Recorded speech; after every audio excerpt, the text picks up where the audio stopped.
dedicated to the lion's share of the meeting really is dedicated to the legislation. There is a work group that has been hard at work on behalf of the full group, providing details and suggestions and edits to this. And we talked through, as you recall, at our previous advisory committee meeting, many of the concepts at a fairly high level, and we now have legislation. We just legislative language. We have that just shared with you just shortly before today's meeting. So we won't walk through that today in detail, but do want to talk through, obviously, any suggestions you all have. We'll give an opportunity for the members of that work group to provide input and reflections on the process of getting to the legislation that you have in front of you. Oh, we got a share screen coming. It looks like you, Jenna, maybe accidentally sharing screen here. We'll go back to, and interestingly, I get myself 3 times. So really today is a chance to hear from that work group, and we'll talk through some of the big topics that have received a lot of attention. The goal is to bring resolution as much as possible to the legislation. Malia, I think we'll talk through kind of the process of where we go from here, next steps, timelines, etc. And then Jeff will give a bit of an overview of some of those key issues, and again with an opportunity for Paul, Mark, Bob Salinger, Colin, who was a part of that, Melissa, and Keith. That was the work group of volunteers from the advisory committee that agreed to work on the legislation. In terms of the agenda, like I say, the lion's share of the meeting will be focused on that legislation. We will, if time allows, we'll have saved about 10 minutes for just briefly touching base on public engagement, HCP and FMP, and sort of updates on those processes as time allows.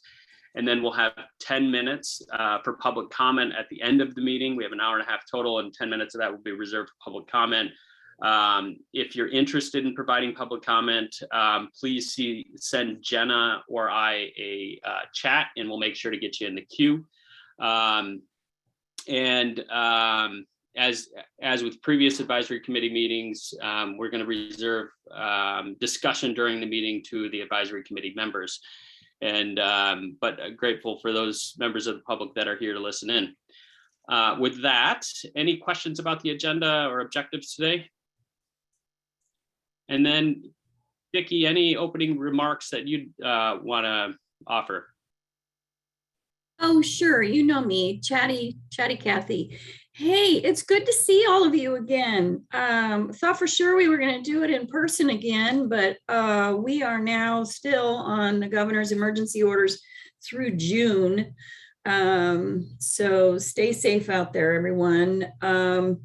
I just want to say we're at the cusp of the February session. Let's see, today's the 18th. We start on February 1. 13 days. Thank you. The House has elected new leadership. The Senate president has indicated that this is pretty much his last session because he's not running again. So there's been a lot of changes in the political world. But we've got a session ahead of us, and we're going to take advantage of it. There's 2 critical pieces of importance for the Elliott State Forest in this session.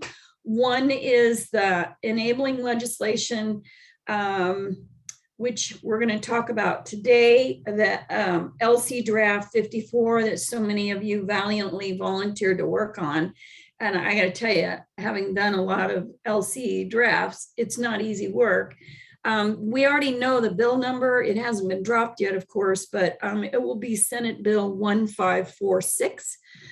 So be on the lookout for that.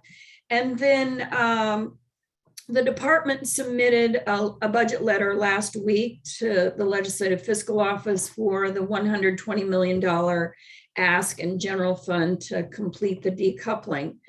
And I know the governor, because she told me, has also placed that in her budget as well.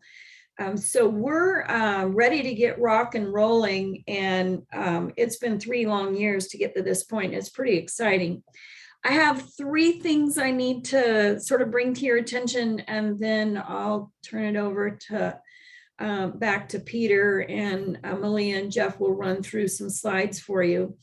The first message is we've known all year what was coming and what we were headed for. This is a particularly challenging effort, and today's meeting certainly puts a rubber stamp on how challenging it has been. And where we go from here, we'll see how the meeting ends up, but it's been tough to get here. The challenge really is to translate all of that commitment, the collaboration and the hard work of compromising individual interests, because we all have individual interests here, into a unified effort. We want a unified effort to pass legislation and support the appropriation of funds. So the Legislative Concept Work Group really carried a load on behalf of the committee. We know the integrity of the people who came on this committee and brought forth the results that you'll see today. And, you know, I want you to encourage you to listen. That's really hard when your mind is already focused on someplace else you want to be. But listen to what we've got, ask questions, and trust the work group, OSU and DSL, that we've fashioned legislation that represents the spirit of what this committee is. It doesn't mean you have to agree with it 100%. That rarely happens. But we want to make sure that individual interests are represented in the context of what we committed to accomplish. The second thing is that, as I've said before, passing legislation is not easy, especially in a very short session. It means that we need all of you to be on base. We're all on deck, working with Malia.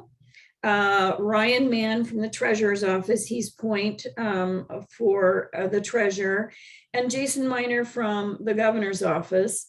Molly Woon from the Secretary of State's office will be around as well, not taking as much as a lead, but she's there, and the Secretary is very engaged. And it is, she told me today in a land board assistant meeting that the Secretary does have this on her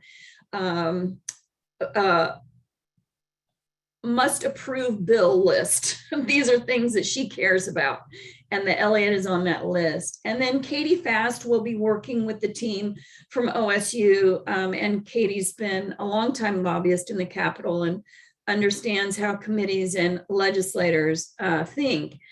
As you know, I was a legislator both in the House and the Senate, and I can tell you voices like yours are really more important than voices like mine now.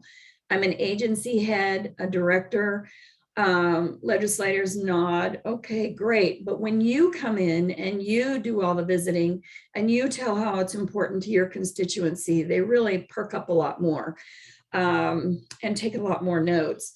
So you're going to have a bigger impact. When the Elliott, basically what we need from you is to be ambassadors.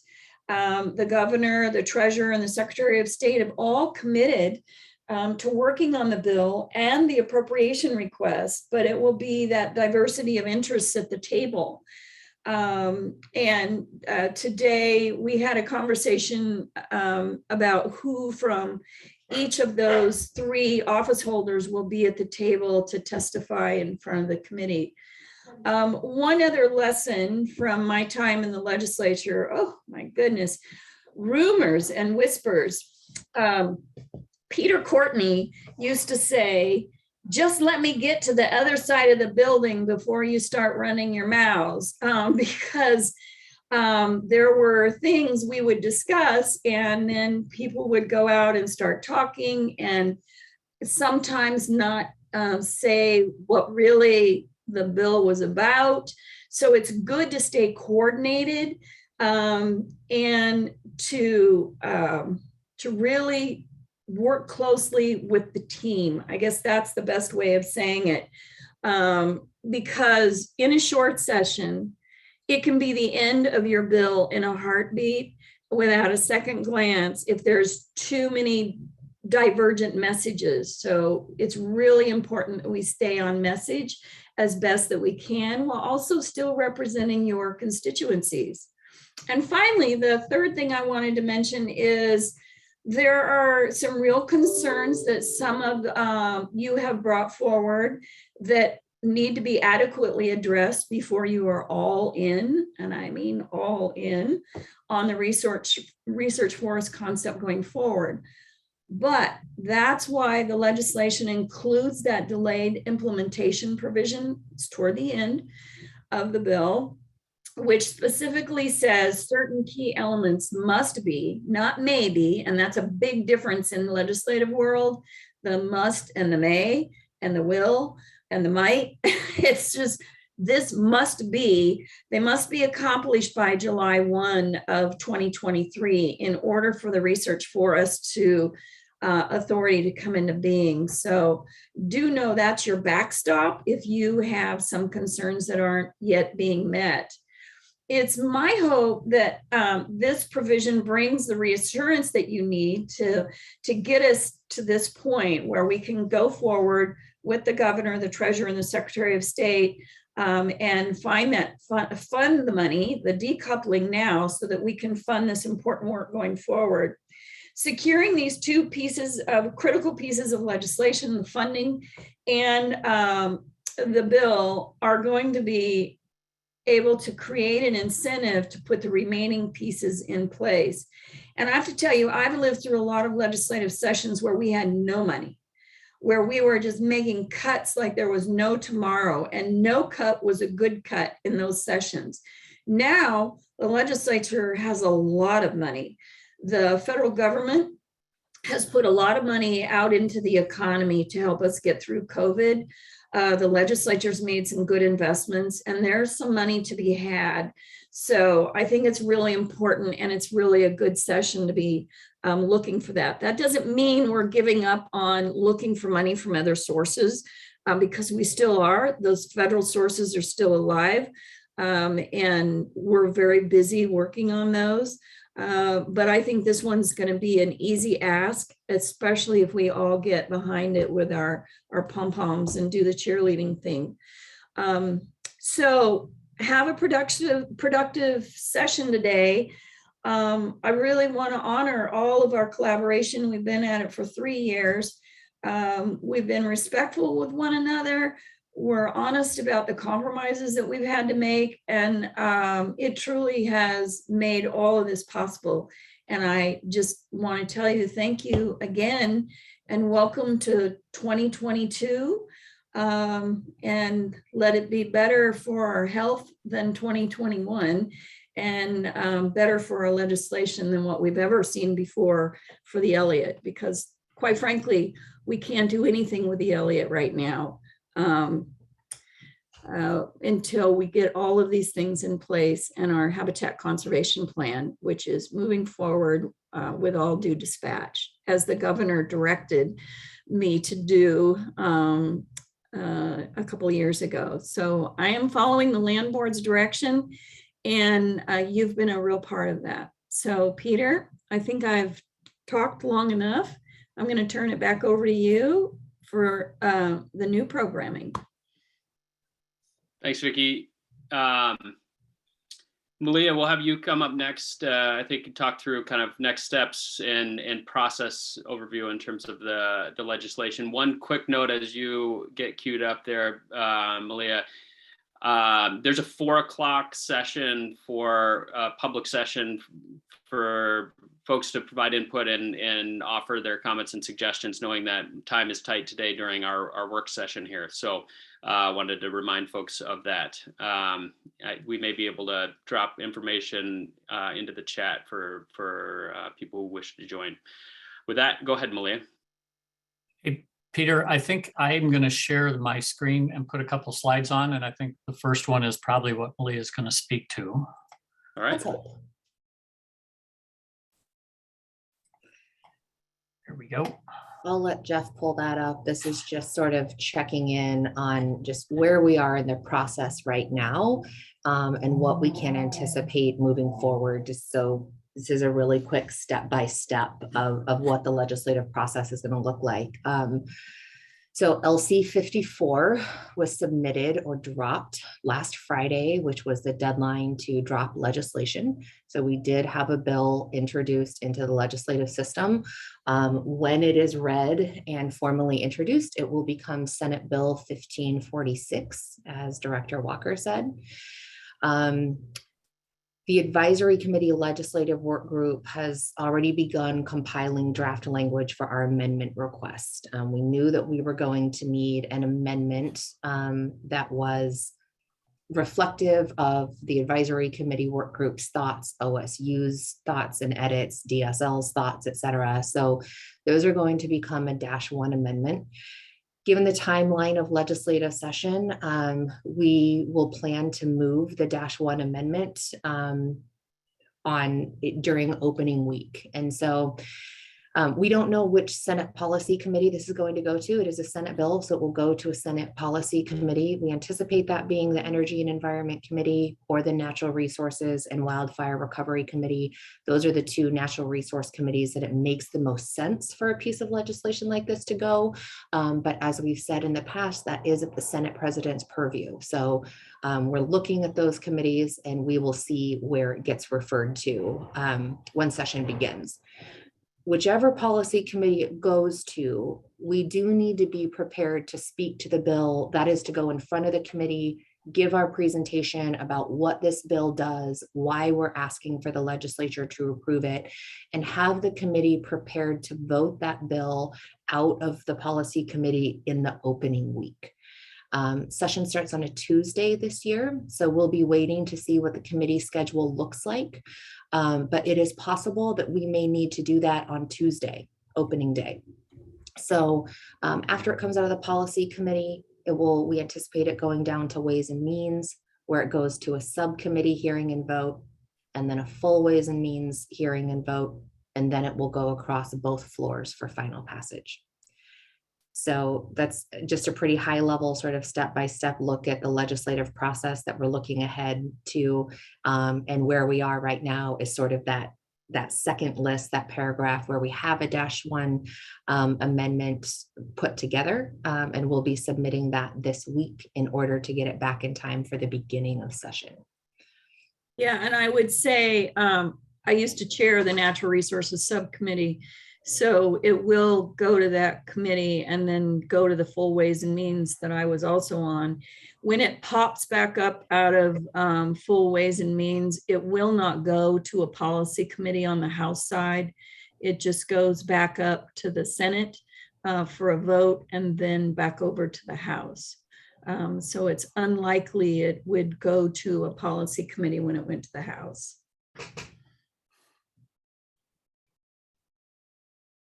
Thanks, Malia. Thanks, Vicki. Any questions from the committee? Yeah, Mark?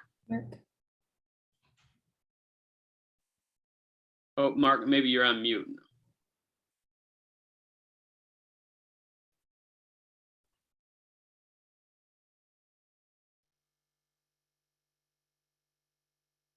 There we are.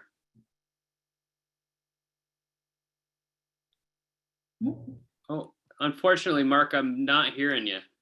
We know you were having Zoom challenges. You gave us a heads up earlier that you were having difficulties with Zoom earlier today, so it might still be true. Hey, while Mark's working with that, Peter, Vicki, a question for you. And with your experience, your ample experience in the State House, what would you bet on being an approximate timeline if all things go well for a vote in both sides of the building? Oh, that's a little bit hard to guess. It depends. It depends on the governor's priorities, where leadership is with divvying up the money. Because there's a money ask in it, the money asks usually wait till towards the end of the session. And so the money ask and the policy ask typically go at the same time. So I think it'll be a while. Thanks, Keith. Mark, do you want to give it a go? And not working?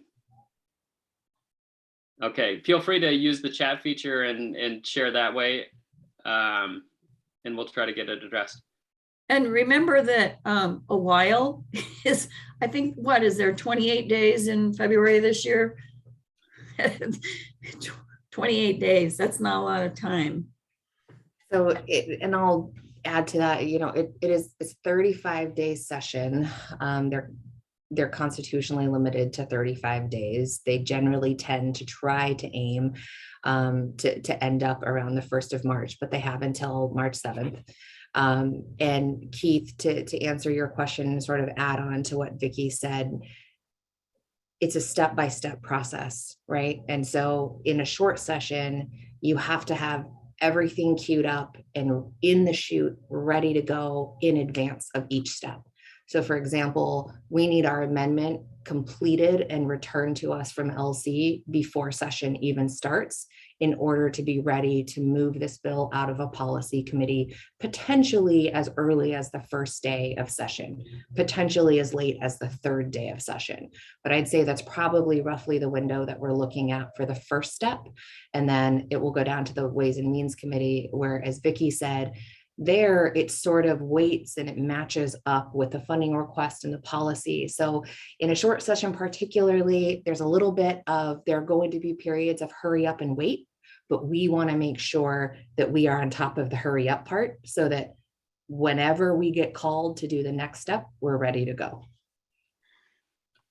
Thanks, Malia. Jeff, do you want to transition now to providing the group a high-level overview of some of the key topics of discussion with the working group, legislative concept working group. After that, we'll give a chance for the members of that group. And as a reminder, that was Mark, Bob, Melissa, Colin, and Paul. I don't think I missed anybody. And Keith, excuse me. And we'll give you all a chance to reflect on these things and feel free to weigh in as we go through them, also with questions, comments, but with an eye towards sort of high level discussion here. So Jeff? Sure. So I'll, I think I pulled out about 6 slides that are things that I thought maybe we would highlight because the working group has been working real hard on them since the last advisory committee meeting, or there might be still some discussion to be had on 1 or 2 of them. And so I didn't try to incorporate all the language, but you all have the red line version of the draft, and I have these slides do go to a section number. So if you're wanting to look over at the exact section where what I'm discussing exists, then you'll have what you need. The first thing that we wanted to highlight is there was a lot of discussion in the working group sessions about making sure that in the section 2, where we talk about things relating to the mission and management policies for the authority, that there was some explicit references to 4 things that are supposed to guide our long-term management expectations for the forest. And then throughout the bill, we make reference back to the mission and management policies of the Act. And so these 4 foundational documents, by being embedded in section 1, are really kind of pillars for interpreting the expectations for throughout the legislation. And those 4 foundational documents are ones that I've listed here. We go all the way back to the OSU research proposal accepted by the Land Board in December 2020 and then amended in 2021. The Habitat Conservation Plan that you all are very familiar with. The Forest Management Plan that OSU is now working on and is working with a working group from the advisory committee and is required by this legislation and agreement to be approved by the Land Board as one of those sunset provisions. And then this piece of legislation, the Senate, what will become Senate Bill 1546. So throughout the document, we made sure to embed in the right places the cross-reference back to these things. And I'll let any working group members kind of explain why this was, the context for the discussions around that, or why you saw this to be really important before I go on to the next slide. Any thoughts from working group members that you want to add to that, or OSU?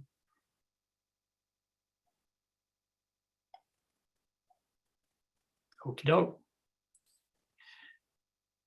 The next is an additional provision relating to cultural resources. And again, in section 2, subsection 3, we amended. And in this slide and some of the others, if you see language in black, that was in the current clean legislative concept draft. And then the red line version is the red print here. That is the suggested changes that'll be in the -1 amendments that you also have a full copy of. So in section 2, in subsection 3, that deals with management policies for the forest, and it articulates a whole list of management policies that are to be applied for managing the forest going forward. And little g of that list talks about seeking active partnerships with tribal governments to do certain things. And so this most recent version, in some discussions with Colin in particular, has called out some additional clarity around some of the cultural resource and traditional resources on the forest.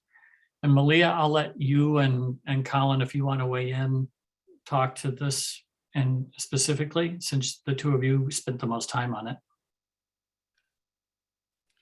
Yeah, I think that what we have here in those first 2 bullets is collectively, the 2 of those together were some of the earlier language that had been discussed, and the opportunity for traditional harvest, et cetera, just did not show up in the draft. And Colin noted that and wanted to make sure that those were provisions that were included. And so we added that back in, and then we had a discussion about,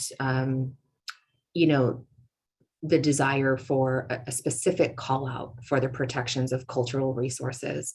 And that's where the language in that 3rd bullet point came from, is just sort of, the ongoing coordination between the state and the tribes to acknowledge, be aware of, and put protections in place for tribal cultural resources. And Colin, I'll let you add on to that if you'd like. Yeah, I think you said it well. I saw, we've gone back and forth on this language a few times. I saw this last version just last night. I'm very happy with it. It covers gathering by tribal members, which is really important to the tribe that I work for. We talked about where the best location in the bill would be to incorporate coordination with the tribes on protection of archaeological resources, and I think this is the ideal place for it. So yeah, thanks for all of your work on this, Malia. And No, maybe I think this is a great addition. And Peter, has Mike and Michael signed off on this piece too?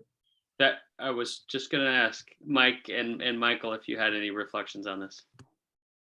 No, it looks good to me. I know Colin talked with me a little bit about it while they were working on it, so I'm happy with it. Thanks, Mike. Yeah. Michael? Same here, Mike. And I did talk to Colin as well. But I mean, I'm good with it for right now. Thanks, Mike. Thanks, Michael. Thanks. Okay. We spent a fair amount of time discussing how to accomplish some of the key pieces of the Oregon Administrative Procedures Act without pulling in a number of components of it that would complicate the life of the entity and really weren't necessary. And part of that was really focusing on how to ensure that we have created the right set of expectations for public input into the decision-making process of the new board of directors and when contemplating decisions. And so Section 6 in the act addresses the expectations for the board of directors generally, and it's got a list of things. And we amended that to include a new section H, little subsection little h, and in addition to some new language in the portion that immediately follows that. And so this is all new from the clean draft.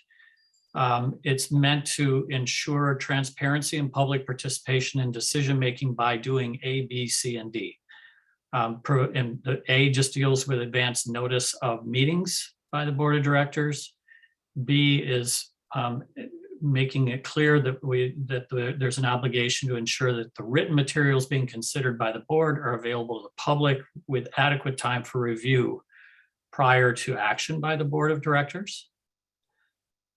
C is meant to ensure that written public comments that are received by the authority are distributed to the board of directors before any action is taken. And for working group members, I think this C there's some slight modification of B, and C is new since your last meeting, and is something that Malia and I put together in response to the conversation you all had last Friday afternoon. And then D is to ensure that there will be opportunity for public comment on agenda items that are requiring action by the board of directors prior to when a decision is made. With H in place, as you're reading the statute, little subsection I talks about, has a whole list of all of the things that the board of directors can either approve or deny, and that they must take action on. And so we put the caveat in front of the current language that just says the board of directors shall approve or deny, and then it has a list, to be clear that it's after consideration of the public input that is set forth above, then the board of directors can move forward to take the actions that the statute is empowering them to take. So this is our work on public input. And I think, Bob Salinger, you were kind of on point for this conversation. I'll ask you if you want to chime in on it, and then any of the other working group members. No, I think you did a good job of explaining it, Jeff. This is what we discussed in a fairly long length at the subcommittee level, and I think it captures the intent here well. There were some language issues, just clarity issues that had to be addressed, but I think we're there. Great. Anybody else from the working group? Okay, we'll go to the next. So one new provision here in the sunset and delayed implementation section of the bill. So, and I think Vicki already has mentioned this as being important, but just to refresh your recollection. So we've set in this bill, the effective date of the legislation will be held until January 1st, 2024. And until that time, the land board's responsible for managing and operating the forest. With that in place, then the legislation also says that this bill goes away essentially on July 1st, 2023, so 6 months prior to the effective date, unless certain events take place. So the legislation becomes null and void unless the events take place. There, in the last version, were 5 things, and they're the 5 things in black. The language I've got here is not the language in the bill. It's just a summary or a condensed version of what's in the bill. So you'll want to be sure you take a look at the exact language. But we've added a 6th requirement, and that's what's here in red. So financial obligations are satisfied. A vote to decouple. Habitat conservation plan is in the final stages of federal agency approval. The land board has approved a forest management plan. Board of trustees have authorized university participation. Those are all some we've talked about before. One of the things we landed on in the last several days is that there's still some fine tuning and some work to be done to provide all of the assurance that I think a number of members would like to see. And so before we move forward on this July 1, 2023 date, we inserted that DSL would conduct a review and approval of the OSU financial plan for the ongoing forest operations and management.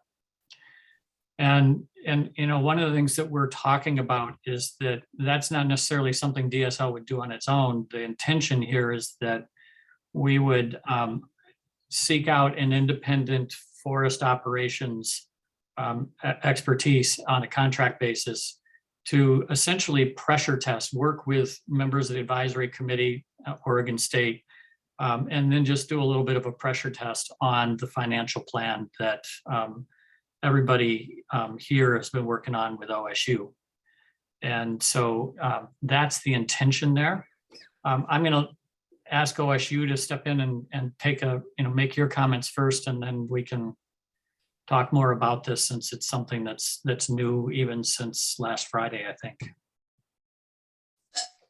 Yeah, thanks, Jeff. We're in agreement on this as well. I think we're going to work on the nuance of review and approval and how that is, with Jeff, as we discussed this morning. But, we understand, we see that a third-party review of the numbers is a good thing to make sure that we've adequately addressed them. And of course, taking this time, trying to draw the line today on the financials is very hard. That FMP is still in development, and we know that the numbers are going to change, and they're going to evolve a little bit as we do more work as well. So having this later in the stage with the verification is a good thing. Thanks, Paul. Vicky, Bob, and then Bob Van Dyke, I saw your question related to the HCP timeline, so we'll get to that after Vicky and Bob Salinger. Yeah, and then there's a couple of questions in the chat as well. I wanted to comment on the approval of the financial plan. I know it's been a concern of Paul Beck for a long while. And even though I'm not at all your committee meetings, I've been following all this. And I think Colin just recently questioned that as well. So we believe that's a good way to address that issue. And I brought it up with the land board assistants in my meeting with them today, and they agreed with that approach. So I'm pretty confident that we can make sure that we have good solid numbers by having someone else take a look. Thanks. Bob Salinger? Yeah, I mean, we're generally good on this. I always saw the financials as part of the FMP as well, so we don't have any problem with it being called out one way or the other. But two quick questions. One, I'm assuming C, record of decision on the habitat conservation plan also assumes that the state accepts that record of decision, because there's a process of the agency saying what they would do for an incidental take permit, and then the state saying, yes, we agree to that. So I think that's the intention there, but I just want to make sure that's clear, because the agencies can say what's in a habitat conservation plan, and the state can say, no, we're not willing to do that. We'll continue on our current pathway. So you may want to think about that. The other thing I just wanted to flag was that there is a big check-in on the forest management plan before the end of 2022. And I don't want to lose sight of that. I don't think it needs to be in here, but I think that's really in some ways the point where we'll either have met our goals to a large degree, or we'll know we have some pretty significant problems. This is the December 2022 land board meeting. Is that correct? Yeah. Yeah. Because that's where we're supposed to get some of the big substantive issues resolved by. And I just don't want to lose sight of that and have everybody thinking, okay, well, we don't need to figure all this stuff out until the next summer. Thanks for the reminder. Good. And Jeff, to anything on the HCP, and maybe in addressing that, sort of the state's approval or acceptance, and then also in so responding, if you could address confidence level of meeting the HCP timeline, which Bob Van Dyke raised.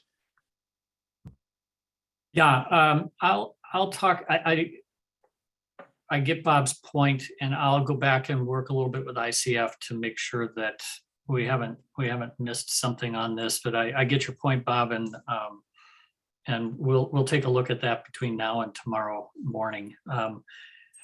In terms of our confidence level for meeting this deadline, I feel very comfortable with respect to the U.S. Fish and Wildlife Service, and we have been working with the NEPA consultant that is going to run the NEPA EIS process for U.S. Fish and Wildlife Service, and I've spoken to the state director some about it, and you don't have any guarantees, but we feel like that's a pretty reasonable place to be. With NOAA Fisheries, they're struggling with staffing issues, as Bob probably, Van Dyke probably well knows, because he's working with them on other HCPs at this moment. But we are in talks with providing some funding to help make sure that there's adequate staffing to process this HCP and to do it on a timeline that's going to fit. So we've been working with them. I think there's a piece of me that feels like having a deadline out there is actually something that will drive decision as opposed to be a problem in the end. I think having a deadline to work against on the habitat conservation plan is probably not a bad idea. And that's about as much as I can offer.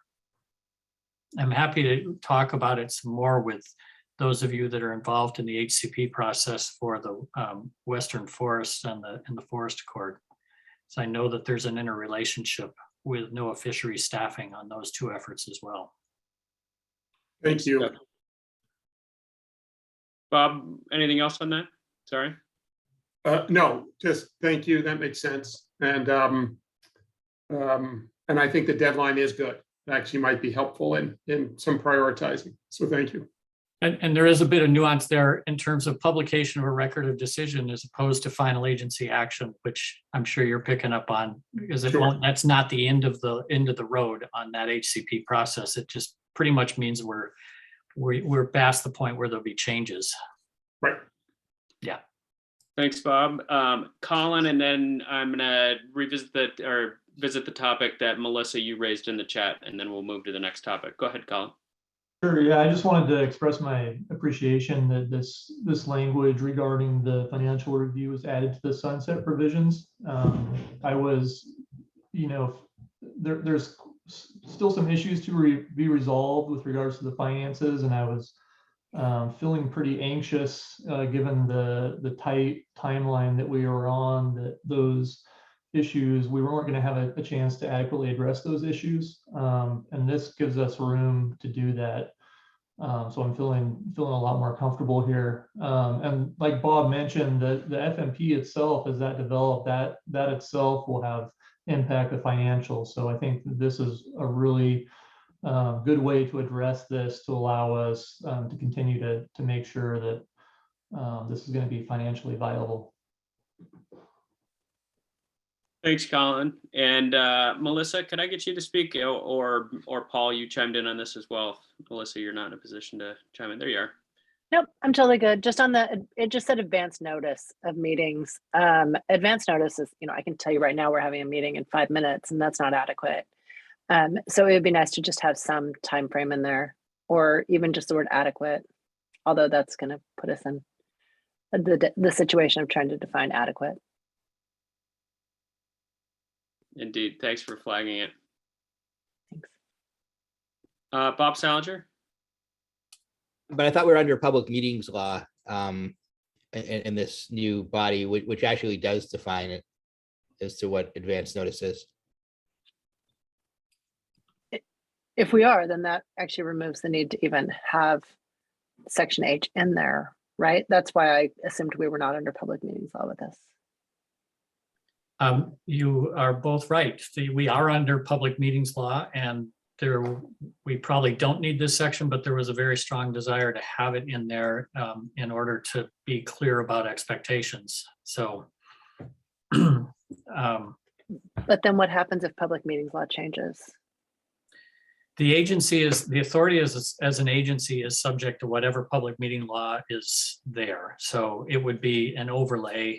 You'd have to comply with both the public meeting laws and the generalities of this that don't really have any specific times, and so it doesn't conflict with public meeting laws, but there's no question the board of directors will have to comply with the public meeting laws timelines. Yeah, right, well, that'd- for what it's worth, the public meeting law says reasonably calculated to give actual notice of the time and place. Right. So I'm not sure that solves it, but I'm not sure we put something in there. I mean, my hope would be that there actually be like a yearly schedule of meetings that's announced, and that the notice is only most crucial for, you know, special meetings or emergency meetings, et cetera. But to the extent these bodies can lay out a calendar in advance, that's always best. That's my 2 cents anyway. We will go with whatever the advisory committee wants on this part. So There's always something that comes up that you can't schedule for. And I think 48 hours is, you need to inform the board on what they're acting on. And if you give them 48 hours, I think that should be adequate for the public as well. I think we should just go with public meetings law. My recollection when I was on the Swellwater Conservation District Board was that it was a week's notice, and then you had emergency procedures that you could invoke if you had a reason for being less than, I think it was a week. I thought Bob just said it was 48 hours, or that it was vague, that there wasn't a specific time. Maybe in the rules rather than the law, but there's something in there. It's more than that. Go back and find it. Jeff, do you want me to chime in here? I was just going to ask you, Matt. there you go, Matt. Introduce Yeah. yourself. So I think it was Bob Van Dyke. Yes, the reasonably calculated language is what the public meeting law states. And then it also allows for a special meeting. And it says no special meeting shall be held without at least 24 hours notice. And Bob Salinger, that might be what you were referring to with the emergency meetings. But otherwise, a 1 week notice or a 48 hours notice, those would be specific to different agencies or commissions, but they're not part of the public meetings law. And they may be defined either here or by the board as it begins to set its provisions for working. Right. As the LC is drafted now, it would be the public meetings law statute that sets the standards, but the Elliott State Research Forest Authority could set policies that define that a little bit more specifically. Or you could put it into the statute and have it be a statutory obligation. I like the option with the board being clear about what their operational policies are going to be and not putting it in the statute. And I'm sure the board is going to say 48 hours is more than reasonable. I know emergency meetings, we've occasionally done it on boards that I'm on, those are 24 hours, but just in terms of beyond an emergency, I think 24 hour or 48 makes sense. I just prefer we did that as part of board policy rather than in the statute. Knowing that public meetings law applies. Bingo. Yeah. So I'm going to throw in my auditor sense to this. And I also had some issues with, anytime we use vague words like ensure and adequate, that means different things to different people. And I would just say I would go on the side of providing more time. I mean, the idea behind this is to build trust. And when I read those things, there's talk about having enough time to read through documents. And I don't know about you, but I'm pretty busy. And 48 hours is a quick turnaround time for me on a lot of things. I would prefer a week. I think if you're looking to build trust, you do that by extending the time, not by making that a shorter time frame. And I think it also goes to those words, ensure and what's adequate. I think anytime you start talking about 24 hours and 48 hours, somebody's going to think you're doing that to them. So I would just say I like the idea of us defining that, and I would define it as starting at a week. And then in the emergency ones, that might be a 48 hours, but you can usually justify those.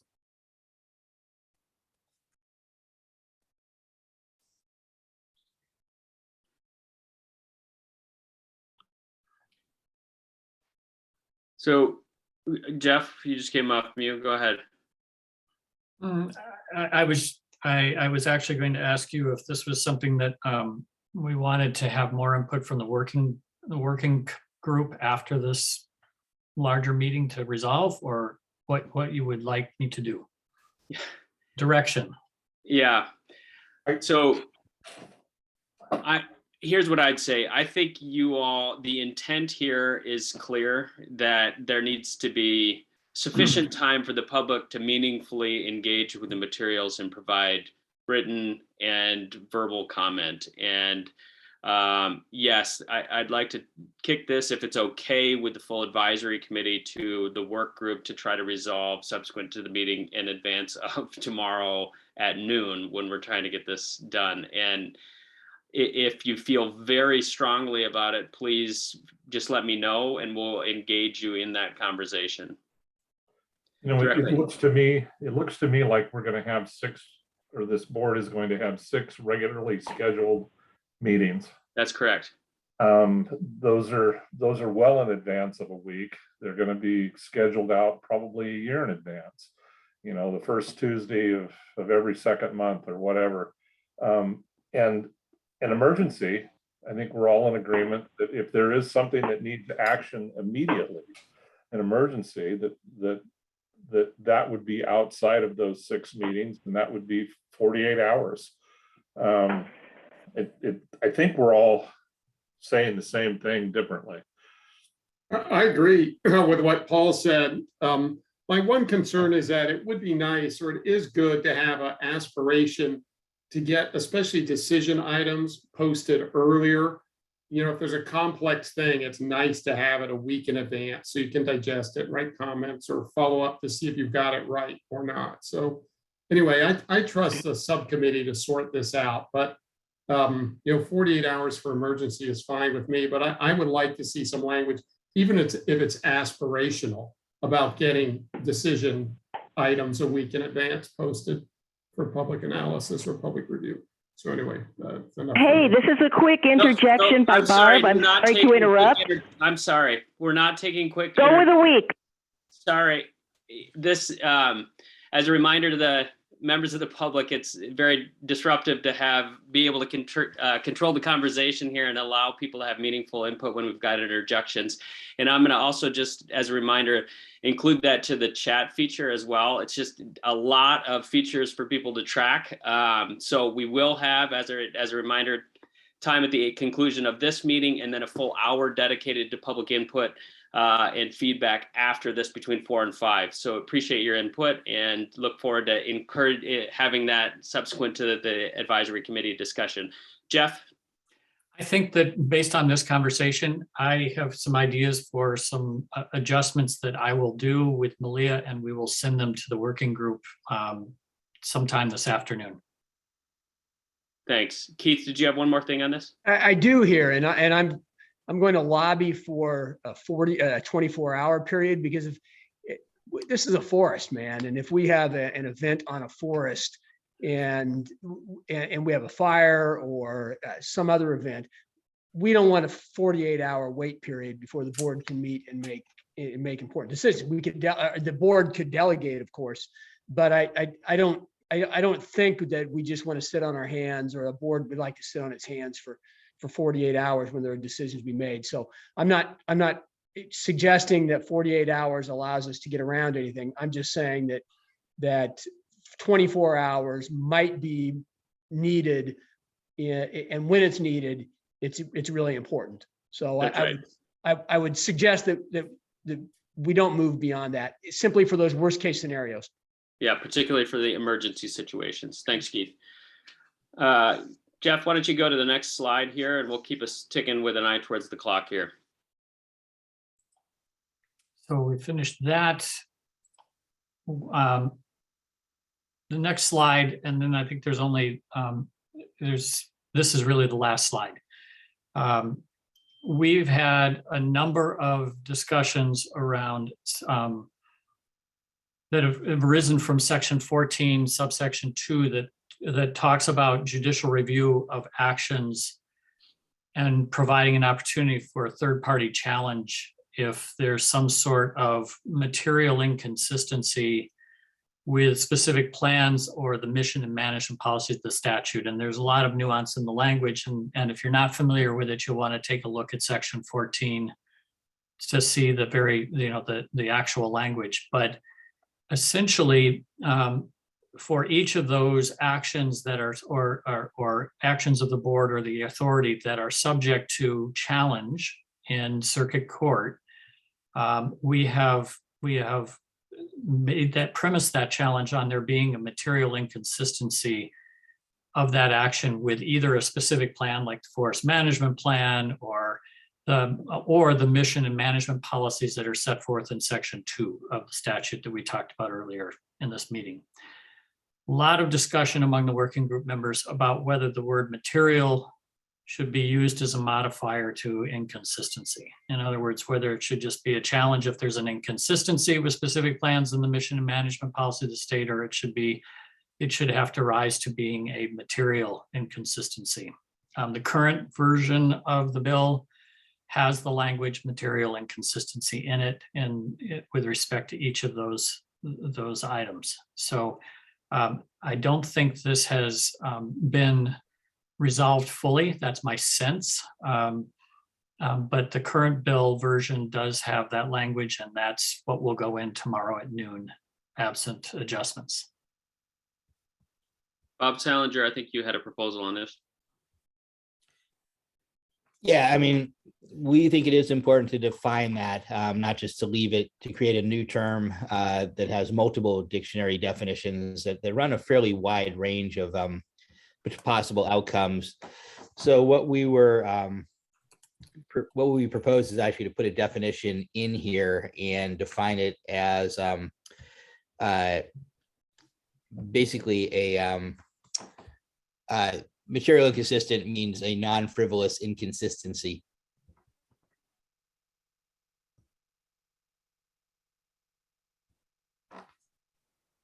So the proposal on the table is non-frivolous inconsistency as defining material.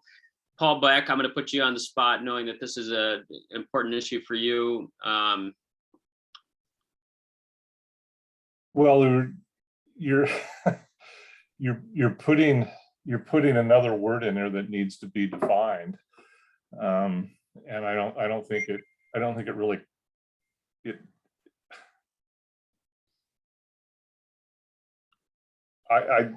I like it the way it is, material inconsistency, and I don't want to have to define materially inconsistent, or I don't want to have to define frivolous as well.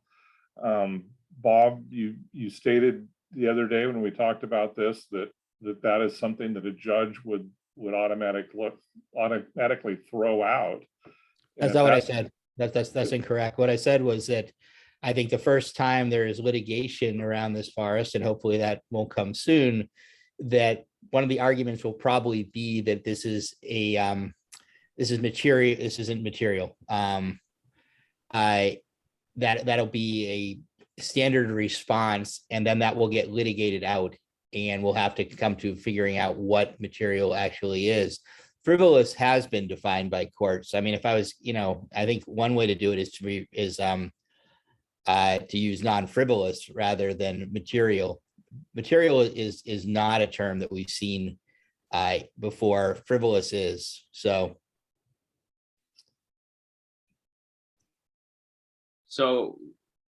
suggesting not as I hear it, Bob, not wanting to take this out per se, but further define it. Paul, you prefer the word that's in there. I'll give you a second to mull on the idea of exchanging for non-frivolous. In the meantime, go to Melissa and then Michael, and then work to resolve this one. So go ahead, Melissa. Thank you, Peter. I would actually argue for leaving the word material, and also I'm an attorney by training, and the word material is defined by Black's Law Dictionary. I see it in a lot of contracts. It's pretty common. The definition of material from Black's Law Dictionary is of such a nature that knowledge of the item would affect a person's decision-making process. And the other definition is significant. So those are the two that Black's Law Dictionary uses to define them. I think that's pretty clear. And there's a lot of case law around materiality also. I don't have concerns about using that word, but I do have concerns about, putting in another undefined term that I'm less comfortable with. Thank you. Thanks, Melissa. Michael? So I don't have a problem with the word material. It's something that we see a lot in financial statement audits. Any kind of audit you're looking at something, you don't want to get involved in stuff that's on the lower level. But even in audits, it's defined, and you decide on before you start the audit what that material amount is. And then that's what everything's based on, to what level it rises or does not rise to that level. So I'm okay with the word, but I think I take Bob's statement as being true that this will be litigated at some point down the road, or the possibility of such. So it's one of those things that I think it's good that a working group decides on what that material amount is, because it usually comes down to a dollar amount is what we're really talking about. So I think it's worthy of a discussion, if nothing else, to head off this being a court issue at some point down the road. Sometimes that's a percentage, sometimes it's a set amount, but I think it's worthy of a conversation. And for the record, there has been more than one conversation on the matter with the work group, Michael, but duly noted. Jeff, you had talked about an idea, maybe possibly getting around this,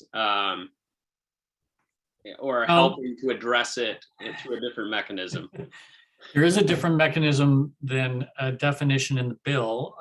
It probably still will require everybody to go through a conversation and come out the other side with, as Michael said, a clarity on what we mean.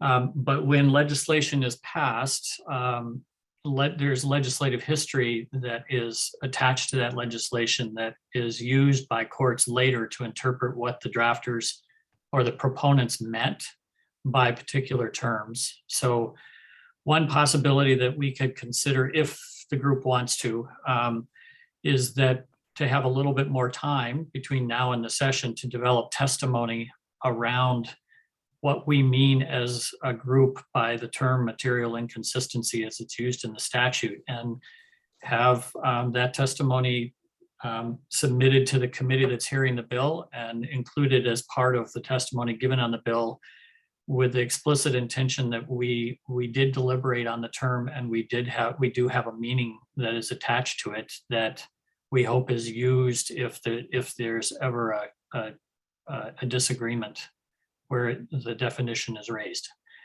It doesn't solve the need to come to terms with what we mean, but it does give us past noon tomorrow to make that decision. And that's what I can offer. And that would assume leaving in materially. So yeah, Paul, back. I think that gets where I think we need to be nicely. I'm not opposed to it going to court if there's a disagreement and having a judge say this is the decision. I am opposed to making that decision in advance. I think what Jeff is proposing, that we beat it up some more and have it in testimony, would give them something to go on if and when it were to go to court.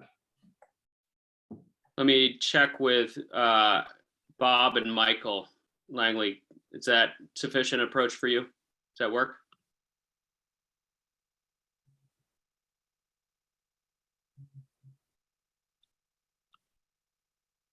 Sorry, I can't see everybody to know who. I'm hitting the wrong buttons over here, but I think that's better than just leaving it as is, especially if it's going to be something that gets referred to for some future decision.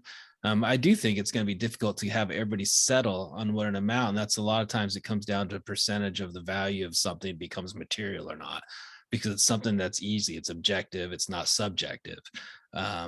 Now, we still probably won't be in agreement, even with all that testimony, and there still will be somebody that'll need to sort it out down the road if it comes up. But I would say having that included at least has something to go on, that this group wanted to put forward. Thanks, Michael. Bob? Salinger, you there? Sorry, we're just consulting. Yeah. Yeah, I mean, I think we feel pretty strongly that there needs to be some definition around it. The idea of going to court to figure it out, to me, is not what we're charged with. We're charged with actually deciding what we're deciding here. What about putting in the Black's Law Dictionary definition or citing to that? Because I don't think the courts will automatically go there per se. But what about citing to that?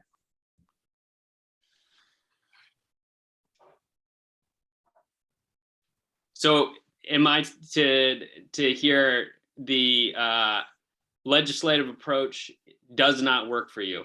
You wish to push this a different approach? That was the proposal on the table. The proposal is to put in, yeah, sorry, we were consulting on the phone here while we were talking. You're coming up with a counter proposal. My question was around.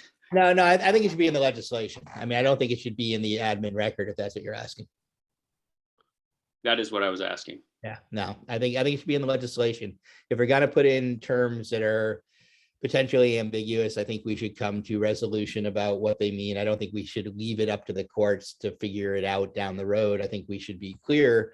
And if the intent is to use the Black's Law Dictionary definition, because when the meeting we had the other day, we were told it would go to the just the dictionary definition, the standard dictionary. So let me, then towards the time, I think you hear the counter proposal. Paul, let me check with you. Are you okay with that? Can Melissa, can you repeat Read it again? the Black Law definition?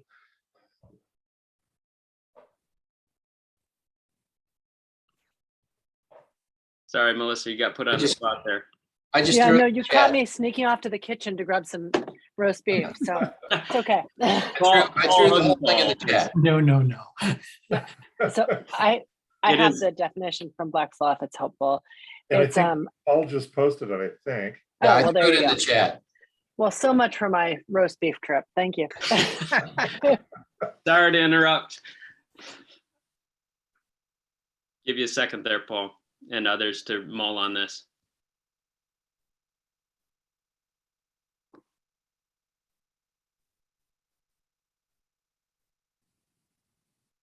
Yeah, that works for me. And just to reference that, I mean, I don't know if you need to put the whole definition in there, but the reference to Black Law definition, that's what it means to me. Okay. Anybody have anybody not comfortable with that? Please say so now. Well, I just wonder if you could say that more succinctly. It seems like what we're getting at is, material being something that has an actual effect on management outcomes, not something that's simply procedural. I don't know, just quick take on what was posted in the chat, as it seems a bit lengthy. But it would not be included as sort of verbatim in the legislation per se. It would be included as a reference.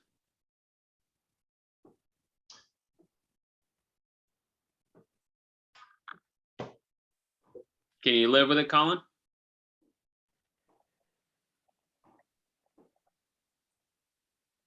Yeah, so I guess my question is, what are we referencing to? The version of Black's Law that Melissa quoted sounded quite a bit different from what was posted in chat.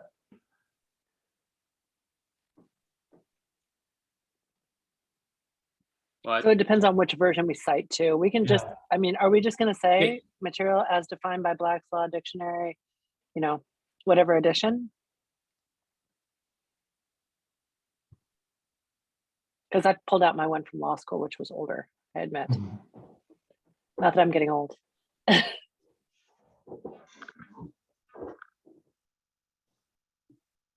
If it is defined to a particular version, and we can settle on which version. Colin, are you okay with the approach of referencing Black's Law, and then if the answer is yes, I'm going to have the work group decide on which version of Black's Law to reference. Yeah, honestly, this is not a huge issue for me. I just don't feel like that provides much clarity. I mean, I could argue about what that definition means as much as I could argue about what the word material means. So I don't have a strong opinion either way. I'm just making the observation that for me, that doesn't provide a lot of clarity. As long as you don't have a problem with it, I suspect whenever we have a group, a room full of lawyers, they'd be willing to argue different points on any given topic. But we'll put it to the work group to try to resolve which version. But it will materially inconsistent. The term material will reference Black's Law definition with a version. Okay. Jeff, do you have other items to cover? And thanks, everybody. That's a long time coming and a hard effort. Nice job. So you like this slide? I just making sure everybody knows the appropriations request for decoupling funds is separately. And so if you don't see it in this bill, you shouldn't panic. That's intentional in the way that the vehicles are being structured to accomplish both the substantive and the appropriation pieces. And the deadline for advisory committee input was our last slide. So we have till noon tomorrow to put a lid on the red line version of the amendments that we've been discussing here and with the working group. That will, so this is going to go to legislative council tomorrow, and that will get us, if we get it in tomorrow, then we get the amendment that reflects all of your work back prior to the first day of session. And we want that because that puts us, as Malia started out the meeting saying, that makes it, that means we would be ready if the chair were to call a hearing on this bill on the first day of session, we'd be ready to go. What we don't want to do is be caught flat-footed. So that's why tomorrow is such an important date. Thanks, Jeff. And Bob, I see your hand. Mary Paulson has to leave for an appointment, and I wanted to, Mary, before you have to step out, give you a chance to chime in sort of generally on your and the association's thoughts on the legislation. And then I'm hoping to confirm support from the committee members today, if possible, and wondering if you can give us a thumbs up or not. I can give you a huge, big, I wish my thumbs were bigger, so I could give you a bigger thumbs up. This, I think, is fabulous. I know it's blood, sweat, and tears to get here, but I think, and as many of you said, we don't all get what we want, but we're doing the right work and it's headed very much in the right direction. And as I have said to Jeff and to Malia, I've got 2 lobbyists over at OSBA. If you need anything from us, please just reach out and we are happy to support it any way you need it supported. And we are 100% behind. Thanks. I'm happy to hear that. And Mary, just so you know, I have a few places I think I'm going to try and send you and Richard in the next few weeks. Great. And not to jump ahead here, one of the things that, assuming that these remaining outstanding items that we've discussed and any others that need to be raised yet in the last couple of minutes can be addressed. The work group has discussed, and Keith has actually done some thinking on this, the potential of the advisory committee submitting a letter of support for the legislation. Again, I don't want to get ahead of everybody, but Mary, is that something that you'd be interested in? Absolutely. Okay. And again, I know this has not come without controversy, but there's 500,000 school children in this state that are benefiting from this decoupling. And then even more people who are going to benefit from what happens to the Elliott forest. So I'm so thankful to all of you folks with the really big brains that have made this all happen. So thanks, Mary. Okay, with that, let me invite Bob, you had your hand raised, and then any other kind of final reflections from the full committee or any reflections from the work group members on the process of getting to the proposal and the legislation that's on the table today. Go ahead, Bob. Yeah, we just had a couple of other suggestions. One, in section 7(1)H, we think the biennial operations plan, we ought to actually specify a number of days for the public to review. Our recommendation is 60. We're willing to negotiate on that, but we think the operations plans, which come out every 2 years, are the thing that's going to be the most interest to the general public. And there ought to be a reasonable time period for people to actually really go through those. We talked about that when we were meeting with OSU, when it was still their forest potentially. And that was also a way of really giving folks a chance to get those concerns out front rather than doing it on the back end through litigation or protests or those kinds of things. So that's our recommendation on that, would be a 60 day notice.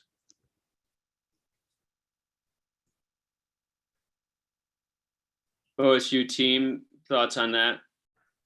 I think our thinking on that is, 30-day notice seems appropriate for our 30-day advance, makes the most sense to us, but. Bob, can you live with 30? Can we compromise to 45? Should have said 50. Should be better than that by now, Tom. The state does 45 on their annual. I need to work with you, Tom. Does the state do 45? State does 45 on their annual operating plans for the state land. Paul says 4. Or was that? It'd be nice to match the state on this. I mean, it gives people a chance to actually, go and look on the ground and things like that a little bit. So I think it's important. We can live with 45 days. If that's the state norm. Do we need to check? Do we need to have somebody pull that up and? We'll verify it. Matt, can you help us out there? And then anything else, Bob? There was something else there. Yeah, in section 1, we would suggest that forest management plan actually be given the meaning that's in Oregon revised statutes 526.455. Actually, just to find out what a forest management plan is. We'll have Department of Justice take a quick look at it this afternoon. Well, Okay. Jeff, isn't that already in section 1? I think so. I didn't go look. I thought that he was proposing to change the number of the ORS. There is an ORS reference in section 1. I was pretty sure. It Okay, is, there we it's go. 526.455. Oh, so it is it's the same reference number, Bob. Okay. Then Already done. And then section 13(3)(a)(c), we recommended adding any applicable conservation plan, habitat conservation plan there. Okay. Malia and I will look at it after the meeting and get back to you if there's an issue. Okay. Thank you. That's all. And any other outstanding either topics that need to be raised from the committee members or other items to address? That reference to 526.455, it just reminded me that I had a question early on as to whether that definition of a forest management plan was consistent with how OSU is planning to have the forest management plan and then the biennial operations plan, with the harvest schedule contained in the biennial operations plan and not the forest management plan. I was just curious if we had looked into that just to make sure that definition is consistent. OSU team, is that something that needs to be further reconciled? Go ahead, Shannon. I was going to say, I think we had looked into that in an earlier version of the draft, but we'll follow up on that and just double check. Thanks, Shannon. Anything else? One more quick thing under the sunset provisions, the new language related to the financial review. I think this is just minor, but it should say DSL reviews and approves rather than DSL shall review. Yeah, and this is something also I think OSU had an interest in sort of working on the language a little bit here as well. Well, remember, the word shall in legislation is more powerful than may, or more powerful than not saying either one. So. Yeah, and the reason it shouldn't be shall is because this is a condition prior to the transfer. It's not a directive that DSL shall approve the plan.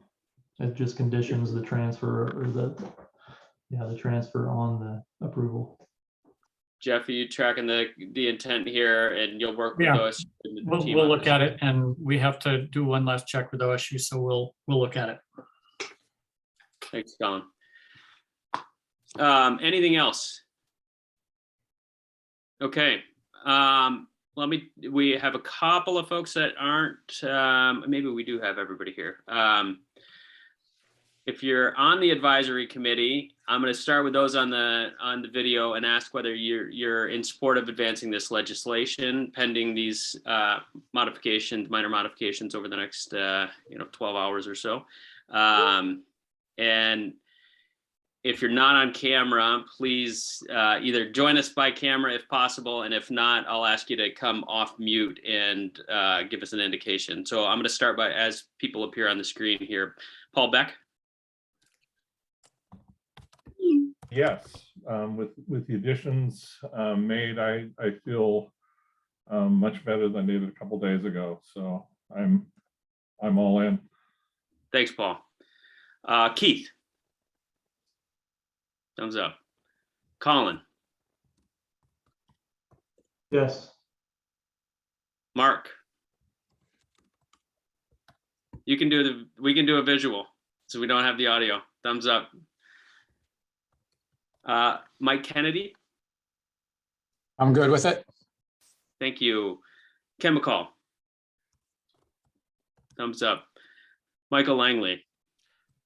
Yeah, I'm good with it, and I think that workaround material, doing that further defining that, as long as it's defined as from the perspective of this group, because that's really what it always comes down to, is the perspective that you're assigning materiality. So, thanks, Michael, much appreciated. Bob Van Dyke. Yeah, we definitely support, and I just want to note that some of you may know Brett Brownstone, who works for Wild Salmon Center. He'll be helping lead our effort in the Capitol. Thank you. Bob Salinger?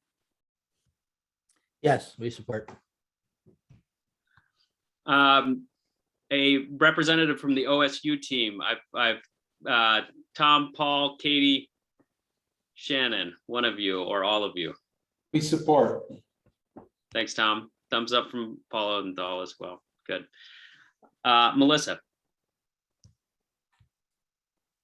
Yes. Thanks, Melissa. Eric Farm? Yes. Great, thank you. Any other advisory committee members that aren't on video and I maybe missed? Anybody? And we have Mary as well. Good. Thanks so much for that. What a big accomplishment, folks. That is worthy of a celebration.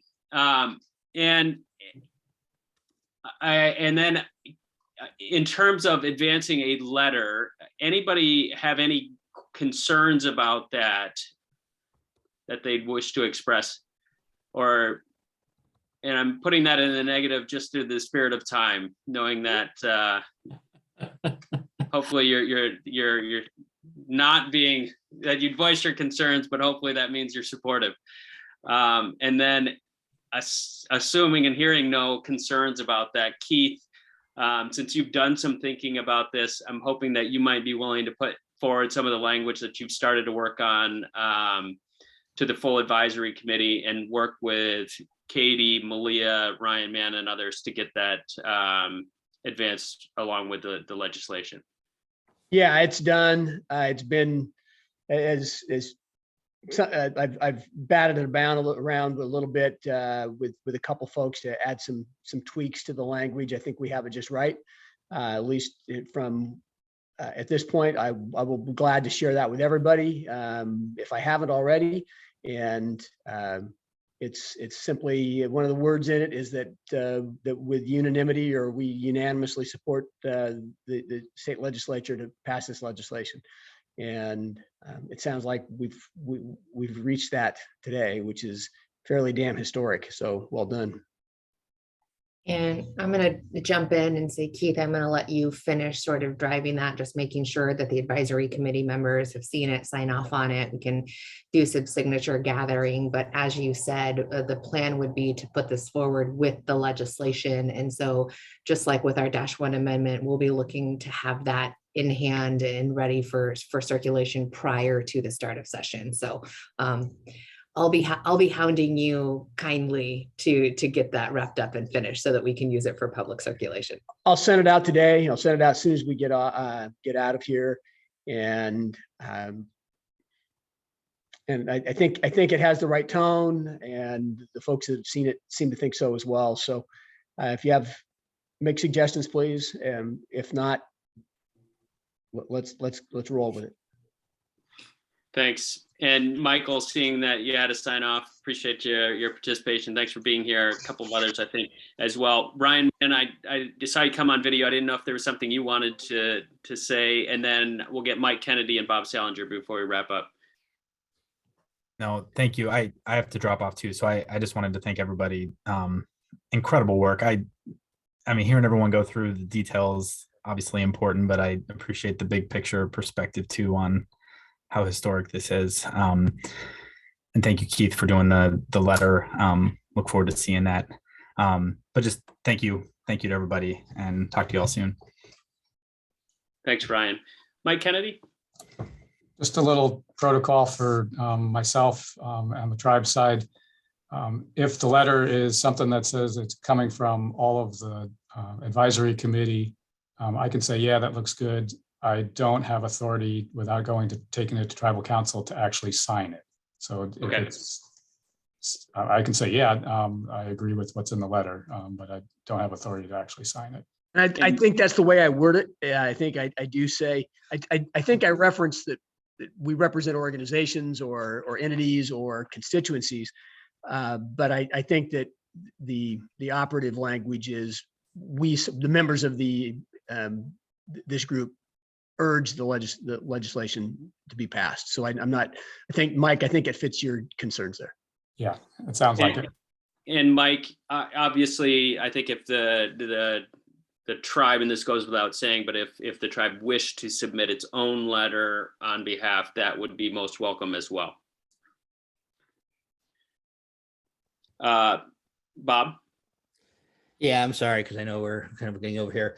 I put some language in there regarding the 60-day, I guess it's 45 now, of what we're actually asking for there. So I don't know if anybody has any objection to that language, but I just wanted to, because it was in what we submitted. I just want to make sure that folks are okay with the language that surrounds that.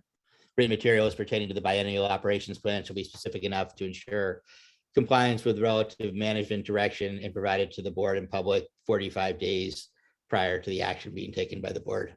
Is there any heartburn about that statement? 45, or is it 60 as you've got it written here? It's 45 as per what Tom said. I just cut and pasted. I can change it. That's fine. I was mostly giving you a hard time, Bob. And I'll share the language in writing with the OSU team here as soon as the meeting's over. Thanks. I was going to note that as well. Thanks. I apologize for bringing it back after the fact. No, and knowing we're over time, I've got one member of the public that make a statement, and then we have a full hour dedicated to public comment and input after this. So Peggy Lynch. Thank you, Advisory Committee. Peggy Lynch, League of Women Voters of Oregon. I appreciate all the work that you've done. In 2015, we told the State Land Board the best transition scenario and the best management strategy decouples the old growth clear cutting from school funding, protects the Elliott's remaining native forests, wild salmon and imperiled wildlife, safeguards the Elliott's drinking water, public recreational and educational opportunities, and promotes timber jobs by restoratively thinning the second growth tree farms. That was before the OSU proposal. But I believe that this proposal, as written, addresses our governance and finance issues. And thank you all very much for all the work you have done on behalf of all Oregonians and the Elliott State Forest, a public treasure. Thanks, Peggy. All right, everybody. Meeting adjourned. Thank you all so much. Stay tuned. More to come. Hey, drinks are on me, man. Thanks, everyone. Cheers. Be over in an hour.